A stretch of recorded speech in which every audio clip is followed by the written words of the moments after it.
So, mapagpalang gabi po sa ating lahat. Ako po si Aaron Steven R. Aquino and again, welcome po ulit sa ating 365 Daily Devotions with Pastor Russell Ocampo. So, ngayong gabi po is papatuloy natin ang ating talakayan para sa ating weekly series na may title na 7 Postures of Prayer. Now, yung pag-aaralan naman po natin ngayong araw is yung pamagat na Praying with Adoration. Sabi po dito sa Jeremiah chapter 32 verse 17, sabi po dito, Sovereign Lord, you have made the heavens and the earth by your great power and outstretched arm. Nothing is too hard for you. Or sa Tagalog naman po, si Jeremiah ay nanalangin, Panginoong Yahweh, nilikha mo ang langit at ang lupa sa pamamagitan ng iyong kapangyarihan. Walang bagay na mahirap para sa iyo. And para naman po sa ating katuroan ngayong araw, first is the prayer of adoration acknowledge God's character. So yung prayer of adoration daw po is ina-acknowledge nito yung kung ano ba talaga yung character ni God. Kumbaga kapag nananalangin tayo, mas nabibigyan pansin at napapurihan natin yung Diyos sa pamamagitan ng yun nga, pag-acknowledge din mismo sa character niya, which nga isa siyang God of Sovereign.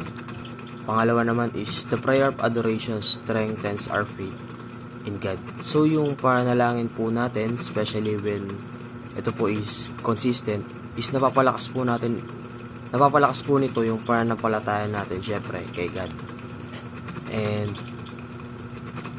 lastly po sa ating katuroan ngayong araw is the prayer of adoration gives meaning to our situations. So yung prayer po natin is ito po yung nagbibigay ng kumbaga meaning dun sa mga sitwasyon na nangyayari sa ating buhay. Halimbawa na lang is tuwing nakakaranas tayo ng problema and hindi natin alam kung anong gagawin or kung paano susolusyonan yun. With the use of prayer, kumbaga bibigyan tayo ni God ng knowledge and awareness kung paano ba natin masolusyonan yung problema natin. And para naman po sa ating application ngayong araw, first is begin your prayer with adoration.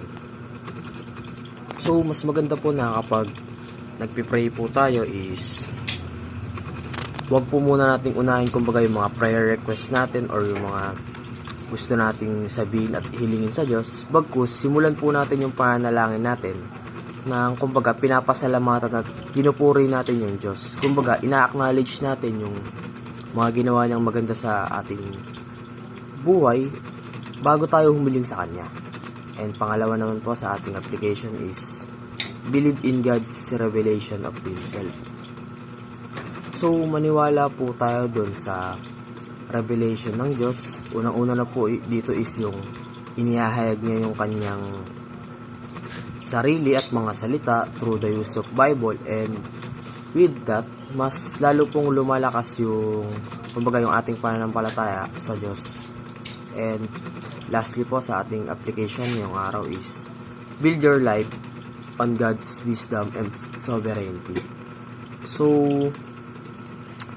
kumbaga, mamuhay po tayo ng kumbaga, nakapokus po tayo dun sa karunungan at kumbaga pagiging hari ng Diyos nang sa gayon ay magkaroon tayo ng gabay sa ating buhay.